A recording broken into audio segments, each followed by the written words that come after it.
YS Vivekananda Reddy కూతురు YS Sunitha టీడీపీలో చేరితే వైసీపీ కంచుకోట అయినటువంటి కడపకు బీటలు వారబోతాయి అని వైఎస్ సునీత టీడీపీలో చేరితే వైసీపీ కంచుకోటకు బీటలు వారతాయని వైఎస్ భారతి భావించారా?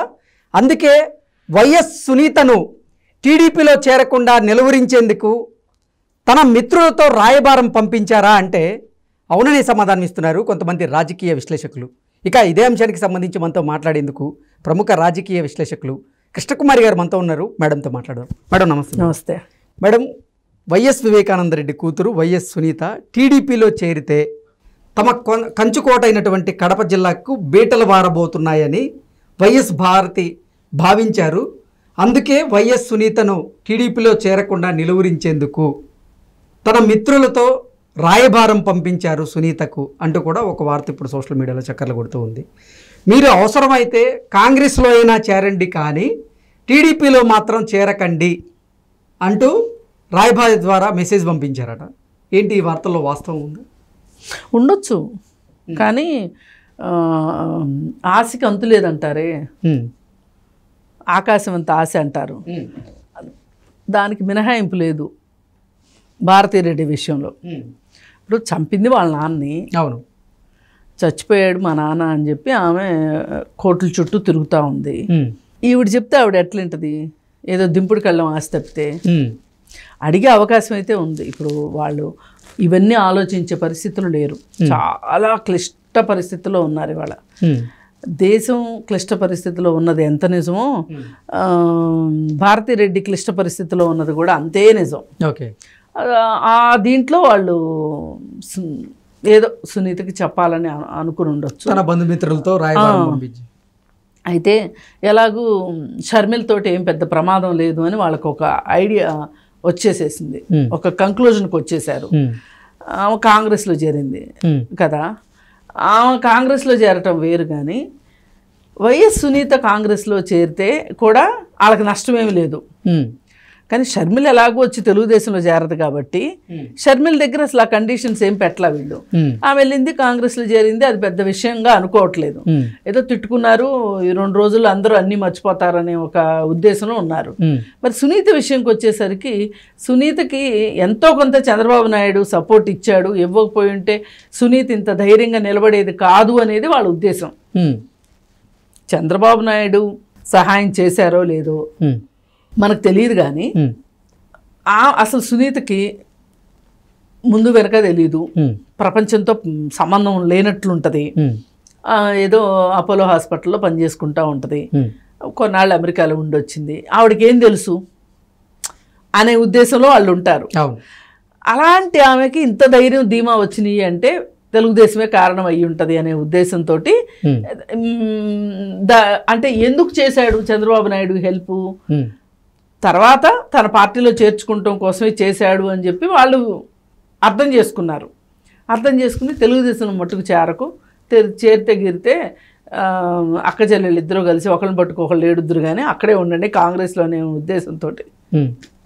ఏది ఏమైనా వైఎస్ వివేకానందరెడ్డి వర్ధంతి సందర్భంగా ఆత్మీయ సమ్మేళనం జరగబోతుందంట 15వ తారీఖు, మార్చి 15వ తారీఖు. ఆ రోజు అక్కడ కూర్చొని తన కార్యాచరణ ప్రకటిస్తుంది అనేది వాళ్ళకు ఉప్పందింది. ఇంకా వాళ్ళకి గుబులు స్టార్ట్ అయిపోయింది. ఇప్పుడు ఏ కడప సీటు కోసం అయితే ఎన్ని దారుణాలు చేయాలో అన్ని దారుణాలు చేశారు. ఒకప్పుడు వివేకానందరెడ్డిని 2 పీకి జగన్మోహన్ రెడ్డి ఫస్ట్ ఎంపీ అయ్యాడు. అది అసలు వైఎస్ వివేకానందరెడ్డి సీటు, ఆయన అయ్యాడు. ఆయన అయిపోయిన తర్వాత మళ్ళీ పోటీ చేద్దాము అనుకుంటే అవినాష్ రెడ్డి పోటీ చేశాడు. ఏదైనా తండ్రిని ఎంపీ అవ్వనివ్వలేదు, మధ్యలో ఒకసారి ఎమ్మెల్సీ టికెట్ ఇచ్చి కూడా గెలవనివ్వలేదు అనే కోపం అయితే మటుకు సునీతారెడ్డికి ఉంది. అంటే ఎంత హాస్పిటల్లో ఉద్యోగం చేసుకుంటున్నా కానీ తెలియకోకుండా అయితే ఉండవు కదా, ఉంది. ఆ పరిస్థితుల్లో మనిషే చచ్చిపోయాడు.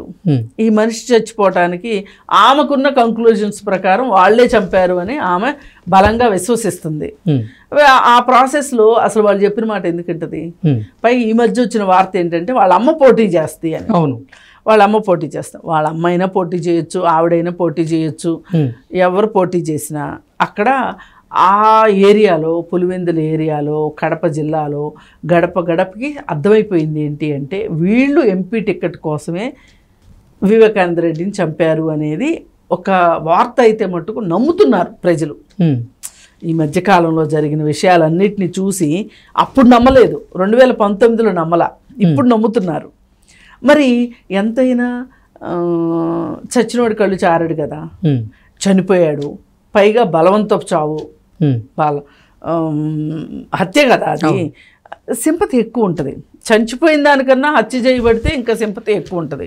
ఆ సింపతిని ఈవిడ క్యాష్ చేసుకోవాలని అనుకోవటం తప్పేం లేదు.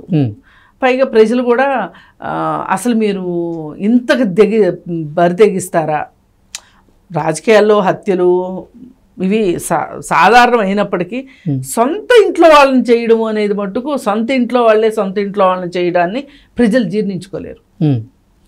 అందుకని వాళ్ళకి వ్యతిరేకత వచ్చింది. ఈ మధ్యకాలంలో జగన్మోహన్ రెడ్డి పులివెందుల ఏదైనా సభలకు వెళ్తే కూడా జనాలు రావట్లా, ఇదివరకటి అంత ఆదరణ లేదు. పైగా అతని మీద తల్లిని చెల్లిని పక్కన పెట్టాడు అనే ఆరోపణ కూడా బాగా బలంగా వినిపిస్తుంది. ఈ మధ్యకాలంలో అలాంటిది ఏమీ లేదు, ఎట్లగొట్ల కలుపుకుపోవాలి అని చెప్పి ఏవేవో జగన్మోహన్ రెడ్డి రాయబారాలు కూడా చేస్తున్నాడు. చెల్లెల్ని టైం చూసి ఇంటికి వెళ్ళడం, తల్లిని కాంటాక్ట్ చేయటం, ఇవన్నీ జరిగినాయి. పైగా మనం ఇంతకుముందు కూడా ఒకటి అనుకున్నాం, వాళ్ళకి ఏది పట్టుకున్నా కానీ తాడు పట్టుకుంటే పామే కరుస్తుందని మాట్లాడుకున్నాం. విమలారెడ్డి విషయం కూడా బయటకు వచ్చింది. విమలారెడ్డికి సాక్షాత్తు ఎన్నికల కమిషన్ వాళ్ళే వార్నింగ్ ఇచ్చేంత దాకా వెళ్ళింది. ఇంక ఇప్పుడు ఆవిడ బైబిల్ పుచ్చుకుని తిరిగే ఆస్కారం లేదు. ఇంక వాళ్ళు దేని మీద అయితే ఆశలు పెట్టుకుంటున్నారో అవన్నీ ఒకటి ఒకటి ఒకటి ఒకటి చేజారిపోతున్నాయి. ఈ పరిస్థితుల్లో ఇప్పుడు ఈవిడెళ్ళి తెలుగుదేశంలో చేరింది అనుకో, ఇంకేముంది, అగ్నికి ఆజ్యం పోసినట్టే కదా అని ఆవిడ బాధ, భారతీరెడ్డి బాధ. ఆ అయోమయంలో నుంచి ఆ స్టేట్మెంట్ ఇవ్వటం జరిగింది. అన్నీ చూసేదానికి అట్లా అనిపిస్తుంది. అంటే ఇట్లాగే జరుగుతాయి. ఇప్పుడు చాలామంది హత్య చేసిన వాళ్ళు కూడా ప్రాణభిక్ష పెట్టమని రాష్ట్రపతిని అడుగుతారు. ఎందుకు అడుగుతారు? చేసింది హత్య, అది నిరూపణ కూడా అయ్యింది, నీకు కూడా తెలుసు హత్య చేశానని, క్షమాపణ ఎందుకు మళ్ళీ దానికి? సరే, ఈ జన్మలో నేను తప్పు చేశాను, చట్టం దృష్టిలో తప్పు చేశాను, నా మనస్సాక్షిలోనూ తప్పు చేశాను అని అర్థమైన తర్వాత ఇంకా క్షమాభిక్షలు ప్రాణభిక్షలు అడగటం ఎంతవరకు కరెక్టు? కానీ అడుగుతారు. మనిషికి ఏంటంటే పక్కవాడు ఏమైపోయినా పర్లా, నేను బాగుండాలి, సందర్భం వస్తే నేను చేసిన పని నేను సమర్థించుకోవడం అనేది మనిషి యొక్క అవలక్షణం. ఎందుకంటే తెలివి ఎక్కువ ఉంది కదా, మిగతా అన్ని జంతువుల కన్నా మనిషికే కదా తెలివి ఎక్కువ. అందుకని తనకు తను బాగా డిస్కౌంట్ చేసుకుంటాడు, ఎదురోడిని తిడతాడు, ప్రతిదానికి ఎదురు వాళ్ళని బ్లేమ్ చేయటం, ఇవన్నీ మనుషులే చేయగలుగుతారు. ఈ సృష్టిలో ఇంకెవరూ చేయలేరు. జంతువులు ఏమి చెయ్యవు, అట్లా ఏం చెయ్యవు. సరే, ఏది ఏమైనా నాకైతే మనస్ఫూర్తిగా సునీతారెడ్డి తెలుగుదేశంలోనే చేరాలి. వాళ్ళు ఏ ఉద్దేశంతో అయితే అడ్డు తొలగించుకున్నారో వివేకానంద రెడ్డిని, సునీతారెడ్డి కానీ వాళ్ళ అమ్మ కానీ గెలవాలి. అట్లా అయితే అన్నా కనీసం ఒక న్యాచురల్ బ్యాలెన్స్ అంటాను దీన్ని, సహజ న్యాయ సూత్రాలు అంటారు కదా, ఒక బ్యాలెన్స్ అయితే అవ్వాలి. ఇప్పుడు ఎప్పుడు సృష్టిలో జరుగుతూ ఉంటుంది న్యాచురల్ బ్యాలెన్స్. ఆ న్యాచురల్ బ్యాలెన్స్ జరుగుద్దని నేను నమ్ముతున్నా. కనీసం న్యాయస్థానాలు శిక్షించలేకపోయినా హంతకుల్ని ప్రజాక్షేత్రమైనా శిక్షించింది అనేది చూసే వాళ్ళకి అర్థం కావాలి. ఇది ఇంకెవరన్నా ఇలా చేద్దాం అనుకునే వాళ్ళకి ఇది ఒక కనువిప్పు కావాలని నేను కోరుకుంటున్నా. అందుకని నేనైతే నా వ్యక్తిగతంగా సునీతారెడ్డి కానీ వాళ్ళ అమ్మ కానీ గెలవాలి ఆ సీటు. వాళ్ళు ప్రజలకు ఎంత చేస్తారనేది తర్వాత విషయం. ముందైతే ఒక బ్యాలెన్స్ అయితే వస్తుంది అక్కడ. మాది కడప, మా కంచుకోట అనే దానికి కోటలకు కూడా బీటలు వారుతాయి, ఆ బీటల్లో కూడా మర్రి చెట్లు మొలుస్తాయి అనేది అర్థం కావాలి ఎవరికే.